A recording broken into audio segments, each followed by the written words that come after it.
હવે તમારા ફોનનું ઇન્ટરનેટ બંધ થઈ ગયું હશે કે પછી ફોન સ્વિચ ઓફ થઈ ગયો હશે તો પણ તમે તમારો ફોન ટ્રેક કરી શકશો.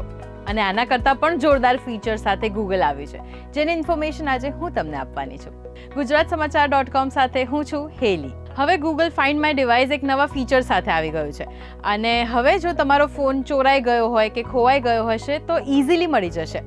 જો કે પહેલાં પણ ફાઇન્ડ માય ડિવાઇસ થ્રુ આપણે ફોન શોધતા જ હતા, પણ એના માટે ઇન્ટરનેટ ચાલુ હોવું જોઈએ, લોકેશન ચાલુ હોવું જોઈએ, તો જ આપણે ફોન ટ્રેક કરી શકતા હતા. પણ હવે જો ફોન ચોરાઈ ગયો હોય અને ચોરે ફોન સ્વિચ ઓફ કરી નાખ્યો હોય તો પણ એનું લોકેશન આપણે ટ્રેક કરી શકીએ છીએ. અને હાલમાં આ ફીચરનું મોટા ભાગનું ટેસ્ટિંગ થઈ ચૂક્યું છે અને ટૂંક જ સમયમાં આપણા બધાના ફોનમાં આ ફીચર આવી શકે છે. ગૂગલ આની સાથે બીજા સરપ્રાઇઝીસ આપવા માટે પણ તૈયાર છે, જેમ કે આપણા એરબડ્સ છે અથવા તો એની બ્લૂટૂથ ડિવાઇસીસ હવે તમે એ પણ ફાઇન્ડ માય ડિવાઇસમાં કનેક્ટ કરી શકો છો. તમારું ટેબ્લેટ હોય કે પછી ઘરની ચાવી, કાર કીઝ, આ બધું તમે ફાઇન્ડ માય ડિવાઇસમાં કનેક્ટ કરી શકો છો અને ક્યારેક ખોવાઈ જાય તો પાછું પરત તમે એને ટ્રેક કરીને મેળવી શકો છો. ઘણા બધા લોકોને આ ફીચર બહુ જ સિમિલર લાગતું હશે, સાંભળેલું લાગતું હશે, કારણ કે iOS ઘણા સમયથી આ ફીચરનો ઉપયોગ કરે છે, પણ હવે ગૂગલ આ ફીચર સાથે આવ્યું છે.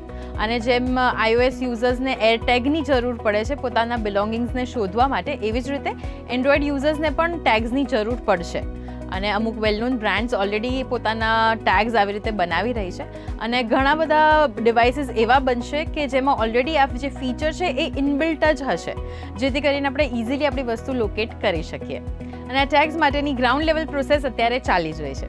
તો ગૂગલ ફાઇન્ડ માય ડિવાઇસનું આ નવું ફીચર તમને કેવું લાગ્યું? કમેન્ટ્સમાં ચોક્કસથી જણાવજો.